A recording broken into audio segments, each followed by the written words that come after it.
बंधू आणि भगिनींनो, मी आज तुमच्यासाठी एक नवीन सुविचार व विचार घेऊन आलेलो. तो सुविचार व विचार पूर्णतः ऐकावा, आवडल्यास लाईक करावा, शेअर करावा आणि माझ्या अनमोल विचार मंच या यूट्यूब चॅनलला व फेसबुक पेजला सबस्क्राईबसुद्धा करावा. बंधू आणि भगिनींनो, जो माणूस लोकमताला घाबरून त्याचे प्रयत्न सोडित नाही, तोच त्याच्या जीवनात व कार्यात यशस्वी होतो. आणि जो लोकमताला घाबरतो आणि प्रयत्न सोडतो, तो त्याच्या जीवनात व कार्यातसुद्धा अपयशी झाल्याशिवाय राहत नसतो.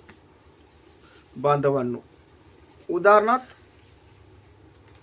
एका शाळेमध्ये दोन विद्यार्थी भरपूर असे हुशार होते, म्हणजे भरपूर हुशार होते. दोघंही सख्खे चुलत भाऊ होते. दोघंही हुशार होते आणि दोघांनाही आवड होती नेतृत्व, कर्तृत्व आणि करण्याची, आणि विशेष म्हणजे अभ्यासाची सुद्धा.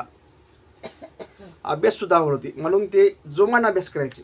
परंतु जोमाने अभ्यास करायचे आणि कोणत्याही गोष्टीचं किंवा कार्याचं नेतृत्व करायचं. उदाहरणार्थ, जर समजा कबड्डीचा संघ असेल तर त्या कबड्डीच्या संघाचे नेतृत्व करायचे, किंवा क्रिकेटची टीम असेल तर क्रिकेटच्या टीमचं त्याच्या वर्गाचं नेतृत्व करायचे आणि स्वतःचं कर्तृत्व सिद्ध करायचे बॅटिंग मार्फत, बॉलिंग मार्फत आणि विकेट मार्फत.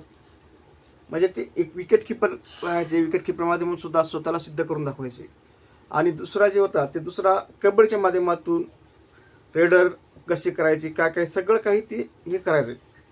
असे दिवसामागून दिवस गेले. जे चांगल्या प्रकारे कबड्डी खेळत होता त्यांना लोक काहीच्या काही म्हणायचे, त्याची टिंगलटेवाळी करायची, हशी मजाक करायची. त्याचा परिणाम असा झाला की त्यानं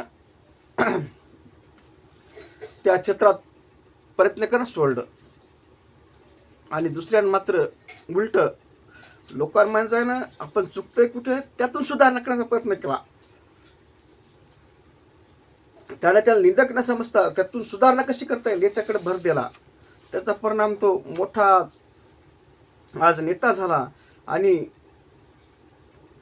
गावाचं नव्हे, तालुक्याचं नव्हे, तर जिल्ह्याचा नेतृत्व करू लागला. आणि नंतर मात्र दुसरा हा त्याच्यापेक्षा माझ्याकडे चांगले गुण होते, परंतु या लोकांच्या याच्यामुळं मी हिरायलो. मग नंतर मात्र हा पश्चाताप करू लागला. मला सांगायचं तात्पर्य बंधूंनो मग एवढंच की ज्या कोणाकडे नेतृत्व, कर्तृत्व व चांगला अभ्यास असेल त्यांनी लोकांच्या म्हणण्याकडे, लोकांच्या याच्याकडे लक्ष न देता दुर्लक्ष करावे आणि आपलं जे ध्येय ते ध्येय गाठावे. नसता अशी वेळ तुमच्यावर सुद्धा येऊ शकते.